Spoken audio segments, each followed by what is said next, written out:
Aita, drama, secrets, confessions. Welcome to Tale Trove Reddit. I walked into the gun shop wearing old, worn-out clothes that made everyone think I was just a useless old man. The shop owner looked me up and down, smirked, and said, "A guy like you wouldn't know anything about weapons." I just smiled, but in my mind I knew, if he understood the truth about my past, he wouldn't dare open his mouth. Because I hadn't just held a gun. I had lived and died with it. I had seen men fall in the blink of an eye. And then, just a few days later, something no one could believe actually happened. A group of SEALs suddenly showed up at the store, all speaking my name with deep respect. This was no longer the story of an old man trying to buy a gun. This was a secret that shook the entire town. Subscribe to the channel so you won't miss the truth behind it. They called me a broken old man, dragging my crippled leg and wearing a tattered coat. But if someone dared to look deep into my eyes, they would see the darkness of wars whose fires have never truly gone out. I was once the only survivor of an ambush where my entire unit vanished within minutes. I carried those memories for decades, like a scar that never heals. People see me as frail, but do they know these hands once gripped a trigger until the skin tore, blood mixing with gunpowder smoke?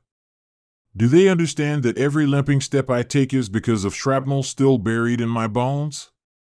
And would anyone believe that a gray-haired, hunched man like me once commanded some of the most elite soldiers in the world? I chose silence, no boasting, no stories of glory. Because the truth, the fewer who know, the safer it remains. But can the truth ever stay buried forever? Can a small shop in a forgotten town really hold back the return of my past? What would you think if one day you found yourself standing next to a wrinkled old man, only to discover he was once the commander of a legendary SEAL team? Would you bow your head in respect, or still look at him with disdain? And this is only the beginning of everything that is about to be revealed. I walked into the shop that day with a simple purpose, to look at a few new guns, to feel again the familiarity I once had in the military. But the moment I opened my mouth, the shop owner, a young guy with slicked back hair and eyes full of arrogant confidence, looked at me like I didn't belong. He smirked and said, "Old man, this isn't a museum. These are modern weapons. You probably wouldn't even know how to hold one." The whole store burst into laughter, while I stayed silent. I looked around and saw the scorn in their eyes, the smug satisfaction on the owner's face. But what he didn't know was that every gun he was bragging about, I had already used in places where one wrong breath could mean a teammate dying right before my eyes. I asked him a simple question: "Do you think war is just pulling the trigger and aiming?" He laughed loudly, waved his hand, and said, "Your time is long gone. This is our era now." In that moment, I knew he had never seen human blood soaking into hot sand, never heard a bullet scream past his ear, never known what it meant to stay deathly silent when the enemy was only a few feet away. And then I smiled, a smile that unsettled him more than any reply could have. What would you do if a whole shop mocked you, but deep down you knew you had survived nightmares they could never even imagine? Would you lash out in anger, or stay silent and wait for the moment when the whole world would be silenced instead? I chose silence. But silence has never been the end of the story. I stood there, surrounded by the snickers of the whole store, under the mocking gaze of the young shop owner. Instead of losing my temper, I simply smiled. It wasn't the smile of a helpless old man, but of someone who had walked through hell and returned. I looked him straight in the eye and said, "You know how to sell guns. But you've never learned how to survive with one." The air grew heavy for a moment, then he burst out laughing, thinking I was bragging. I didn't respond. I just walked slowly toward the door, each tap of my cane against the floor sounding like the ticking of a clock. I knew the truth didn't need me to shout. The truth always finds its way. In that moment, memories rushed back. The bone-chilling nights at sea, where even the smallest spark of light could doom the entire team. The screams of comrades hit by bullets, the pleading eyes just before they went silent forever. I had lived with guns, died with them, seen things he would never dare to even dream of. What do you think if someone who mocked you today had to kneel before you tomorrow? Would you forgive them or let them drown in their own humiliation? I chose to walk away. But deep inside, I knew the real storm hadn't even started. A few days later, the quiet little town suddenly shook. Sand-colored military vehicles rolled in, their tires grinding against the road like a storm announcing its arrival. People rushed out, windows flew open, and everyone froze in shock at the sight. Seals, the phantoms of the sea, were heading straight toward that tiny gun shop. I stood at a distance, cane in hand, watching each firm, precise step they took. No one laughed, no one slacked off, every move carried a discipline that sent chills down your spine. The shop door slammed open, and I heard a deep, commanding voice, "We're here for him." "Commander." The shop owner's face drained of color. The customers froze, unable to believe that America's most elite warriors had just appeared here. But what they didn't know was that the name the seals had spoken was mine. Can you even imagine? The same man the world dismissed, mocked, and ignored, suddenly revealed as the very center of a SEAL operation? Would you stand tall in pride, or remain silent and let the panic consume them? I simply stood there, calm, as though I had grown used to such stunned stares. Because I knew this was only the overture. If you want to know why the SEALs came for me, and why they called me by a name the world thought forgotten, hit that subscribe button now. The real story is only just beginning. The air inside the gun shop grew so heavy that everyone struggled to breathe. The SEALs stood in formation, their eyes sharp as blades, slicing through every possible lie. The shop owner, the same man who once mocked me, was now trembling, sweat dripping in streams down his face. He stammered, Who are you looking for?" The SEAL commander didn't hesitate. His voice struck like a hammer, "We're here for the commander. The man who trained us. The man no one is ever allowed to forget." The entire room fell silent. I felt dozens of eyes lock onto me, confused, fearful, desperate to understand. Do you know what it feels like when every rumor shatters in an instant? When a so-called ordinary old man suddenly becomes the name that makes an elite unit bow their heads in respect? That was the moment truth tore the mask away, and every laugh against me was swallowed back into trembling throats. The shop owner tried to act calm, but his hands shook so violently he couldn't even hold the display rifle. In his eyes I saw it, the terror of realizing the man he ridiculed was a legend he could never measure up to. What do you think? Would he beg forgiveness right there, or cling to pride and pretend nothing happened? And what if I chose to reveal the full past I'd kept buried all this time? I didn't need to say a word. The silence, the fear, the weight in the room, spoke for me. They stood there, each SEAL tall and unyielding, like a wall of steel.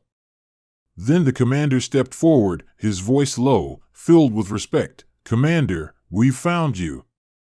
The entire shop held its breath. Somewhere, a rifle slipped from trembling hands, the crash on the floor booming like thunder through the dead silence. I turned slowly, revealing eyes that had seen war closer than anyone in that room ever could. Yes, I was the commander. Not some nameless old man, but the one who had led these elite warriors through missions so dangerous no one dared to speak of them. Can you imagine it? The man everyone dismissed as worthless, the very foundation of SEAL victories carved in blood and shadows. Do you believe it? That these limping legs once carried me across lands so uncharted, the maps didn't even exist yet? The youngest soldier stepped forward, tears brimming in his eyes. "If it weren't for you, sir, I would have died on my first mission." Buried memories surged back. Gunfire. Screams. Faces of brothers who had fallen, now alive again in my mind. The shop owner collapsed into a chair, his disbelief written across every shaking line of his face. The man he had scorned, nothing less than a living legend. What do you think? Can a secret like this ever stay buried, or does the truth always find its way into the light? I said nothing. But that silence weighed heavier than any declaration I could have made. The entire gun shop fell silent, except for the heavy breathing of the young owner. The man who had once mocked me now hung his head, as if he wanted to vanish on the spot. But I didn't get angry. I didn't need to shout at him that he was wrong. The truth alone had already brought him to his knees.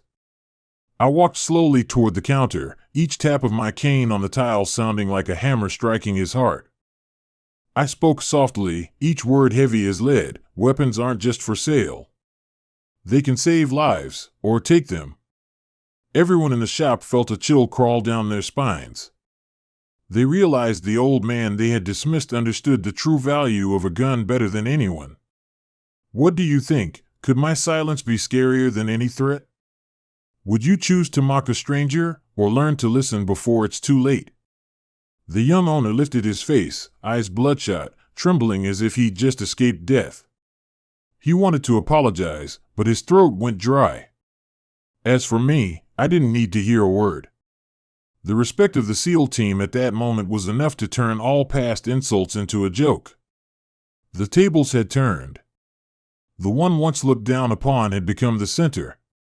And the arrogant man now seemed no more than a lost child in a room full of warriors.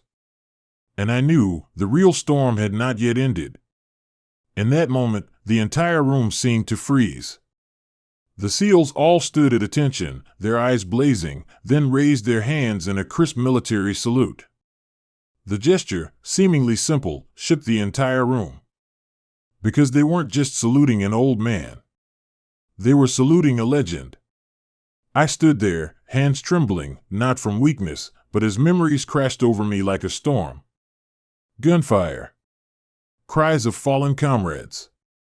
Waves crashing into the dark night, all rushing back at once. And now, in front of me, these young faces, these were the generation I had trained, saved, and brought back from hell itself. The shop owner froze, unable to speak. Customers shivered, some stepping back, unable to believe what they had just witnessed. From an old man who had been mocked, I had suddenly become the center, commanding the respect of an entire SEAL team. Can you imagine it, your life, from the depths of disregard, suddenly rising in a matter of days to earn the recognition of the world? Would you choke back tears, or smile as those who scorned you sank into shame? I said nothing. Tears threatened, but I held them back. Because what happened that day wasn't just for me. It was for all the teammates who had fallen, the ones who never had the chance to step into this room. If you want to know what truly changed after that day, hit that subscribe button now. The story is far from over. That day ended in an unusual silence. No one dared look at me with scorn anymore. The mocking laughter that had once filled the shop vanished as if it had never existed. All that remained was one undeniable truth: the past cannot be buried, and the real me had finally been revealed. I didn't blame the young shop owner. Because deep down, I understood that many people judge others by appearances until the truth leaves them stunned. But I wanted to leave him, and everyone watching, a lesson. Never underestimate someone just because they seem weak or ordinary. Sometimes, the person you laugh at today is the one who has held the lives of hundreds on the battlefield in their hands. What would you do if one day you casually dismissed a stranger on the street, only to discover they were a hero who had saved thousands of lives? Would you lift your head proudly, or bow in silence, too shocked to speak? I stepped out of the shop, shoulders heavy from years suddenly feeling lighter. Not because I had been honored, but because the truth had finally been acknowledged. And the message I wanted to send was clear: life is never as simple as it appears. Every person has a story, and sometimes that story can completely change the way you see the world.